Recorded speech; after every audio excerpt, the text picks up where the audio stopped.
So the parenting practices that a lot of times that we learned from our parents and our grandparents are oftentimes rooted in trauma. And unless you take the time to slow down and get educated and breathe and become more conscious about how you're showing up in the present moment with your child, as opposed to just reacting from the past, then you're not going to be doing anything different. You're just parenting from an unconscious place.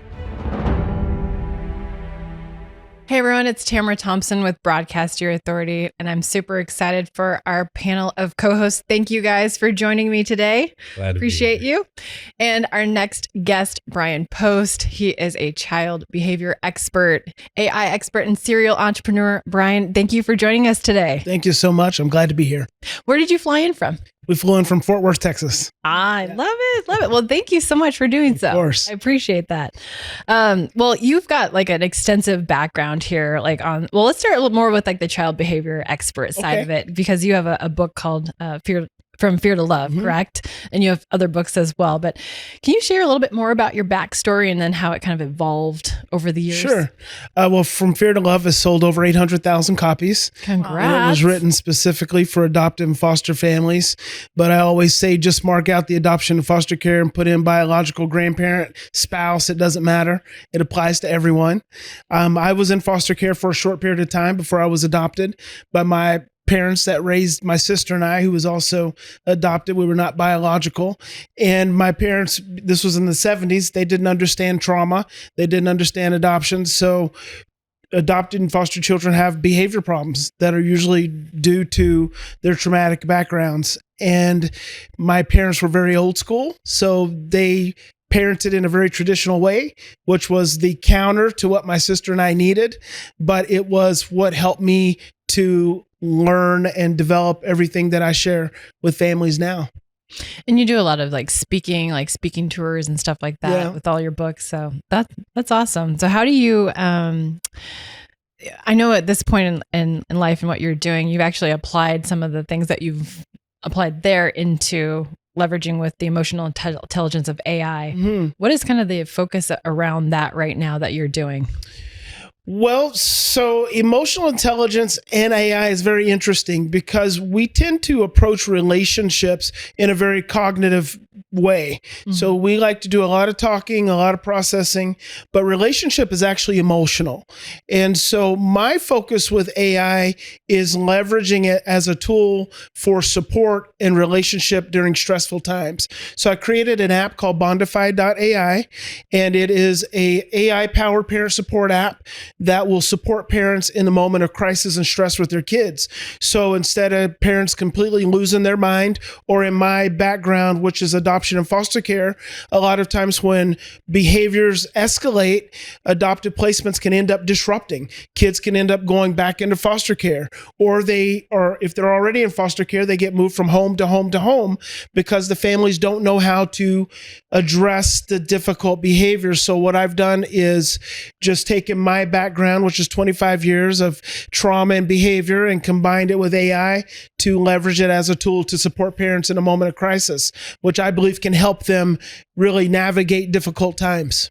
Mm, I love that. I just want to echo something, Bryan. I mean, you and I talked before the show.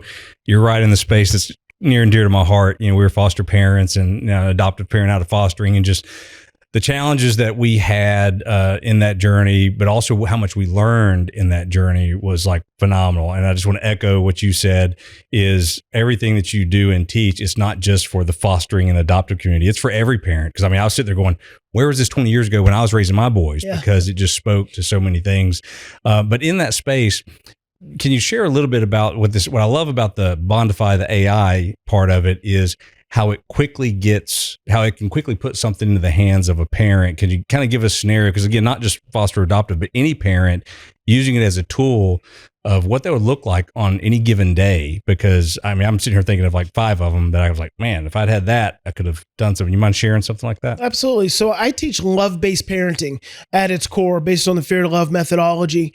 And essentially, the Bondify is programmed with my knowledge base. So it's all going to be focused on helping you to be more self-aware as a parent, and then also to understand your child, not at the level of behaviors, but at the level of the stress and the fear that's driving their behaviors. So for instance, a child could be throwing a tantrum, and instead of the parent reacting and grabbing them up and spanking them or threatening them or yelling at them, they can just pull up Bondify and say, hey, my 10-year-old is starting to escalate and throw a tantrum. What do I do? And Bondify will probably say, the first thing I want you to do is take a deep breath, because that interruption is the beginning of changing the vibration from increasing the stress to reducing the stress. And then it's going to be asking the parent to, well, instead of focusing on the tantrum itself, what could be driving the behavior that you're seeing right now? What could he be stressed about? What he could be afraid of in this moment? Has he eaten any food? So it can just be a whole number of things. And it just goes into a conversation to really just help the parents take a moment to reframe what they're seeing, because usually when we look at behaviors in children or in one another, our brains perceive those as a threat. And when your brain perceives someone's behavior as a threat, you automatically get stressed, and then you become fearful. And then that's the vibration you create. So what I want to do is help people learn to interrupt that stress and that fear to change their own vibration, so we're not walking around threatening one another all the time. Love it. Love it. That was like a mic drop. Can you prompt it with certain, like if the children go through certain traumas, and I don't want to throw out the words of the different traumas, but some are more intense than others, but can you prompt it with certain traumas to kind of understand more where like the anger is coming from, or like the triggers that are making them be this angry? Or, I mean, what does that look like? So the beautiful thing about AI is that it's compounded learning. So the more you give it, the better it learns. And what I love about Bondify is that from the very beginning, we do an onboarding. You don't have to do it, but it basically says, the more you tell me, because I want you to feel like you're talking to me. So if I'm asking you questions and you're giving me information about yourself, about your child's trauma, I might ask about your trauma. I might ask about what the birth process was like, so that when we get into our relationship with one another, I'm not just going to be responding to you from what that question is you're asking me right now, but I'm going to be leveraging my knowledge and my understanding about your family dynamics, about your person, about your child, so that I can give you a more authentic, more connected response. Is there a way, because we know like ChatGPT, for example, like you could tell them that I had knee surgery, I tore my ACL, my meniscus, whatever. And then later on you start talking about, oh, I've had some aches and pains, and they're like, oh, it's because you had knee surgery. Like it'll like respond with knowing the issues that you had. Yes. But how do you keep it more confidential and like secure, like ethically, where it's not, I don't know how else to reframe that question, but to make people feel safe to input that data? Yeah, well, we have a secure platform. Love it. So we explain that up front. It's HIPAA compliant, so that anyone's information, we don't sell people's information, and it's just very exclusive to the individual. That's beautiful. I really like what you're doing. And as a parent myself, what I've seen is many times we need tools, because nobody is born an expert in parenting. It's, you are thrown into it, and then you have to have a baby and then deal with it.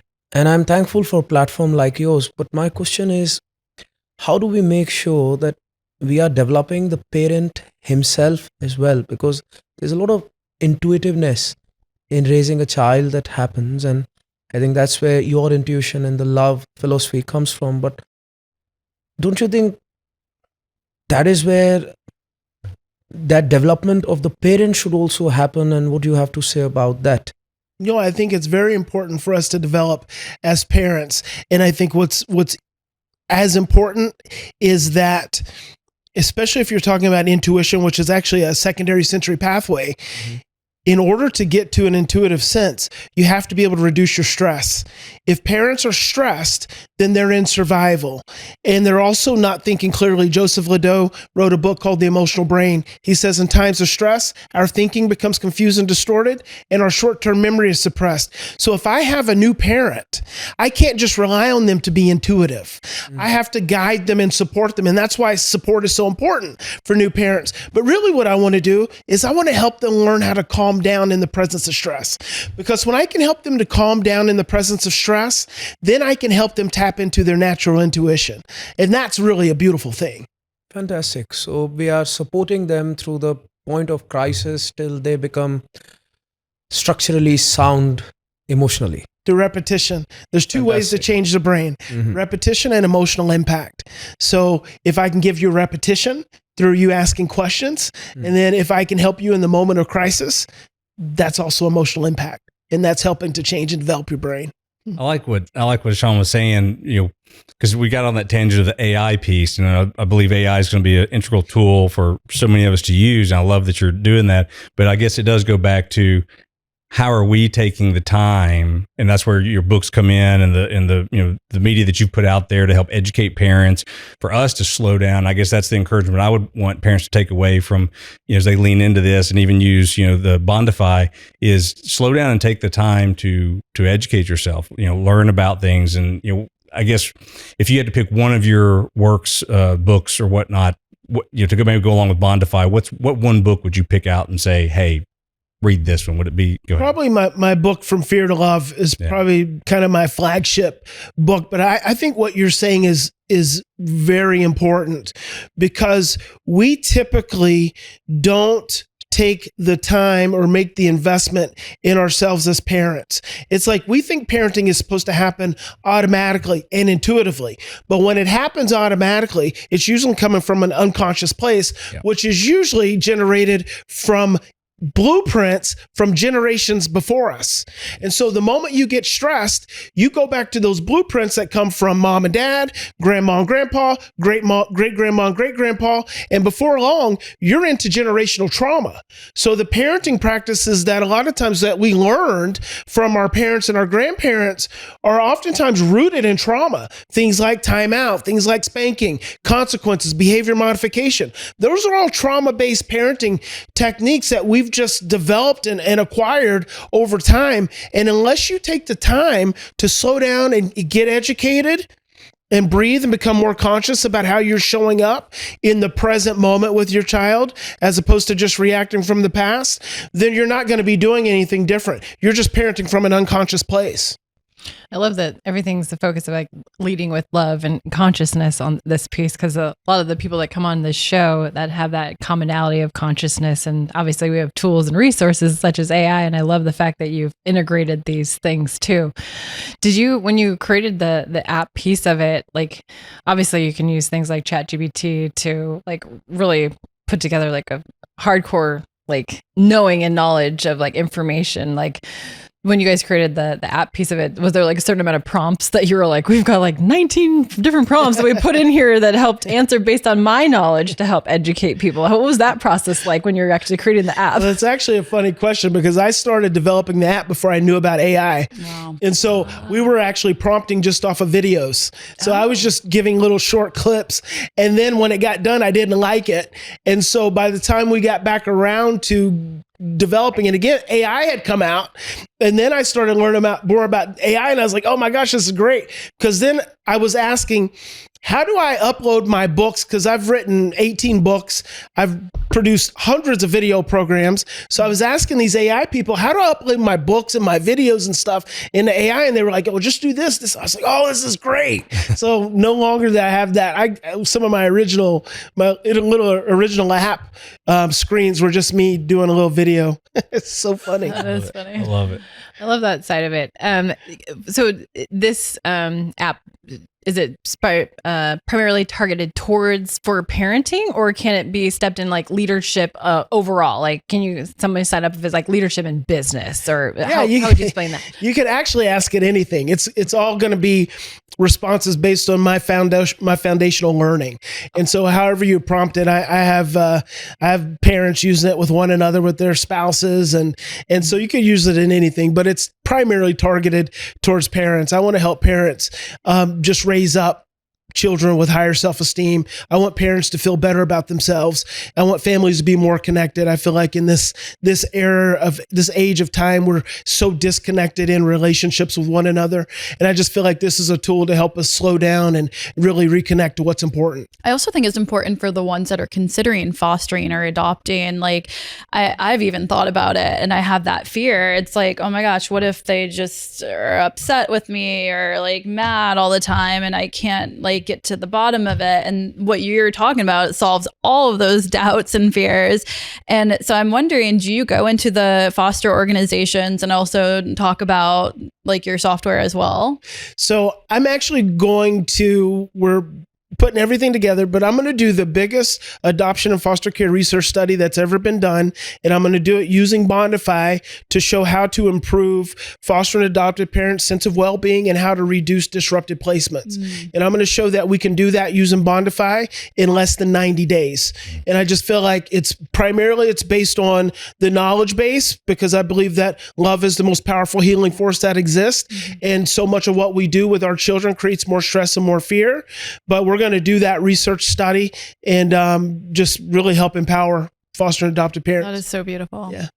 I love everything that you're doing. This is incredible. Yes. Could you share with our audience a little bit more, like if there's anything else that you have going on, like, and how they can connect with you and download the app and everything else that you've got going on? So you can download a complimentary 2 weeks of Bondify. Just go to bondify.ai. You get the first 14 days. And then after the 14 days, once you know you love it, it's like $15 a month. So it's less than the cost of one therapy session. So you get access to Bondify 24/7 for a whole year for less than the cost of a therapy session. And then you can also find me at bryanpost.com. That's Bryan with a Y. Well, thank you so much for joining us today, Bryan. I truly appreciate it. My pleasure. And those of you that are watching this show, be sure to subscribe to Broadcast Your Authority on YouTube or tune in over on Apple or Spotify. Leave us a comment and a review. We appreciate all the feedback, and we'll see you in the next episode.